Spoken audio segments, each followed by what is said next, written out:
é o problema cerebral. A mesma coisa é com o trato. É difícil o tratamento. É quase, eu não quero dizer impossível. Quando a gente diz que é possível, a gente dá a primeira chance. Por isso que eu digo, isso tudo que eu podia fazer, não, só uma parte. No dia que eu disser que tudo que eu podia fazer, não tem mais nada para fazer. Entendeu? Eu tenho que ter um ideal. Então, o difícil do grave é o tratamento. A secretária sabe, a gente sabe. A gente interna lá, desintoxica e vai para o tratamento, depois o carro não faz tratamento. O usuário fugiu de rua, muito tempo na rua, se recolheu, se levou para lá, fugiu. Se recolheu, levou para lá, fugiu. Agora, a última vez, a mãe foi lá, a gente mandou para o hospital, foi para o resgate, para a casa de resgate lá, e o que aconteceu? Ele entrou no dia e saiu morto. O tratamento não pode ser só para adolescentes, ou para adolescentes, para a família. Por quê? Porque aquela história dos alcoólicos anônimos, vivendo um dia de cada vez, para quem é usuário de drogas, iniciado, vai ser isso que começa, tá? Ele vai ser usuário, ele vai ter que viver um dia de cada vez.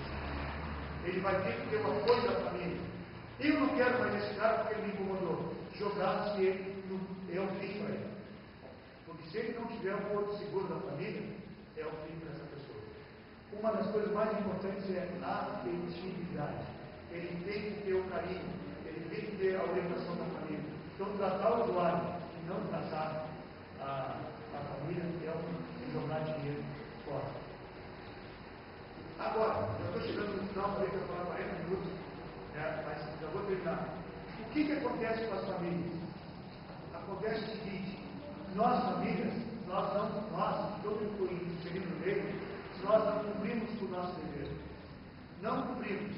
O senhor é louco? Sou, mas nós continuamos não cumprindo porque eu continuo sendo louco. Por quê? Porque nós, para nos é fácil, a gente dá o carinho e dá a dádiva. Nós é fácil fazer a concessão, mas é muito difícil para a gente estabelecer o limite. E o que nós estamos fazendo? Nós estamos transferindo o nosso limite para a socialização na escola. O professor deixou de ser professor e virou tio. Certo? Tio. Tudo bem que chama de tio. Até o motorista de táxi, até a sua frente está chamando de motorista de táxi de tio. Tio me passa o dinheiro. Claro que não. Pô, tio, não, me dá só o tio, me dá o dinheiro ali. Aí hoje eu volto no programa do rádio, o cara que contato de Porto Alegre, o tio me leva para o local. Mas o quê? O motorista de táxi está ali e o cara é um adulto chamando as pessoas de tio. Oferecendo tudo bem. Tudo bem que chame de tio. Mas se eu chamar de tio, tudo bem. Mas desde que eu, pai, eu, mãe, não faço para o professor a obrigação de estabelecer limites para aquela criança. Então eu levo, desculpa a expressão, o monstrinho para a sala de aula. E o monstrinho vai lá e faz o monte. E o professor tem que cobrar dele um limite, estabelecer um limite, que ele nunca viu que era limite. Nunca disseram que ele tinha que falar na hora certa. Disseram para ele, ó, tu fala na hora que o professor pede a palavra, mas não fala em cima do professor. Não faça isso. Ninguém espera que ele tem que tratar com humanidade do professor. Não estabelecer o limite. E lá na escola ele vai manifestar toda a ausência de limite e ele tem. E a culpa desse menino? Não, é culpa dos pais porque estão assoberbados, porque tem que ver se acharam o caminho para as ilhas. Vocês não sabem? Vasco da Gama achou o caminho para as ilhas há 200 anos, por exemplo, mas agora a Rede Globo passou nesse momento, agora o caminho para as ilhas. Isso, porque tem que ver a novela, tem que ver Bete a Feia. Não, Bete é bonito, né? Eu tenho que jogar no futebol, eu tenho que tomar minha cachaça no bar da esquina e eu deixo meus livros todos na rua. Entendeu? Mas, aí eu pergunto, eu não tenho tempo, eu tenho que sentar na mesa, então eu pergunto, para quem tiver um filho? Aí eu faço o planejamento familiar, não estou falando em controle de natalidade, eu estou falando de planejamento familiar. O que é planejar? Eu vou casar quando eu tiver, eu vou ter uma companheira quando eu tiver um bom emprego, e eu vou ter filho quando eu tiver uma casa, eu vou ter filho quando eu tiver um salário para sustentar, e vou ter filho quando eu tiver que estar na escola. Entendeu? É isso que é o planejamento familiar.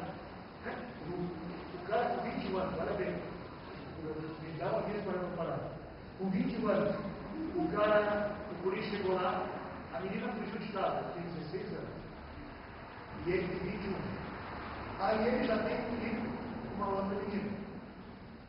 Que ele já abandonou. Aí descobrindo que ele já tinha um filho com outro. Que ele também já abandonou. E aí ele pegou essa criação, foi criada com uma família presente, mas muito presa. Olha bem, rédea curta, mas curta demais. Né? Nesse contexto social, curta demais. Aí ela foi para o pai e conheceu essa frase, desculpa a expressão. O pai dela me disse, eu estou dizendo, conheceu, e ela foi criticada. Aí, o pai desesperado acharam, levaram lá, eu entreguei ela para ele. Eu disse para ele, eu vou te processar por isso, não tomar jeito. O que queria fazer? Não, quero noivar com ela, já comprei até as alianças. Ele disse, mas quanto tempo tu conhece ela? 2 meses. Eu vou noivar com 2 meses. Vai arrumar um terceiro filho com 21 anos, ele está com 21 e já está com... Vai ter 13. Aí ele está grávida, ela foi para casa, foi para os pais, o pai durão, não aceita as amizades, aceitou as amizades, levou a menina para casa, então vocês querem? Oriente esse namoro, vamos conversar com ela, vamos dar uma orientação para a menina e vocês vão tentar uma ajuda. E marquei para ele lá na promotoria para receber essa orientação de como você faz. Porque trouxeram um limite curtíssimo e depois soltar, a mulher saiu com toda a sede ao pote. A primeira coisa que ela fez foi falar com ela. E aí a gente para a mãe, criei com todo carinho, era uma base de manhã. Saía toda engobadinha, agora está caindo uns pedaços aí. E literalmente o medo estava com uma sujeira, com uma situação total. O índio foi morar numa casa que não tinha banheiro, uma festa, foi mais uma família. E eu pensei, mais uma brigada nossa, vai ser. Ele tinha alguns amigos e passou a ter um outro tipo de amor. Não quer mais ir para a escola. Começou a ter alterações de humor. Era um menino, uma menina que tinha uma conduta de humor, passou a ter um humor completamente diferenciado. Bom, vamos acender a luz amarela e vamos entrar na seara. Nós temos um drogadito chamado drogadito experimental. É aquele que só experimentou uma vez. É o maior perigo. Aí que está as amizades. Dizem aqueles que estudam psicologia que os pais não são ouvidos pelos filhos. É uma grande verdade. Nós não somos ouvidos pelos filhos. Mas o amigo do nosso filho, ele é ouvido por nós. Então a melhor forma da gente proteger o nosso filho é saber que eles estão caminhando. Se ele tiver um bom amigo, se ele tiver um amigo bom, ele vai ter um impacto na hora da decisão difícil. Está no grupo de amigos, você pensar uma coisa aqui, esse amigo vai dizer, faz isso que eu negativo. Agora, se ele não tiver um bom amigo, o que diz a psicologia? Mulheres que criam seus filhos sozinhas, elas têm que procurar um referencial masculino para o menino. Procurar um referencial masculino, que pode ser um amigo, pode ser o padrasto, pode ser um tio, pode ser um padrinho, pode ser o próprio pai. Mas o pai nesse momento já tem igual. Então, procurar um referencial, um bom referencial masculino. E pais que criam as filhas sozinhos, tem que procurar um referencial feminino. Isso está em 2 livros que vocês podem ler. Criando meninos, e o outro livro é extremamente diferente. Criando meninos. Uma é criando meninos e outra é criando meninos. Eu vou encontrar. O drogadito experimental. O drogadito habitual. Aí já passou. É aquele que usa constantemente a droga. Mas ainda não está viciado. O experimental só experimentou. Esse aqui dá para salvar. O habitual também. Esse, ele só usa com habitualidade, mas ainda não é um viciado. E aí, o último patamar é o viciado. Esse é o que já usa, está dependente, ele depende daquela droga. Então, se eu esqueci do outro patamar,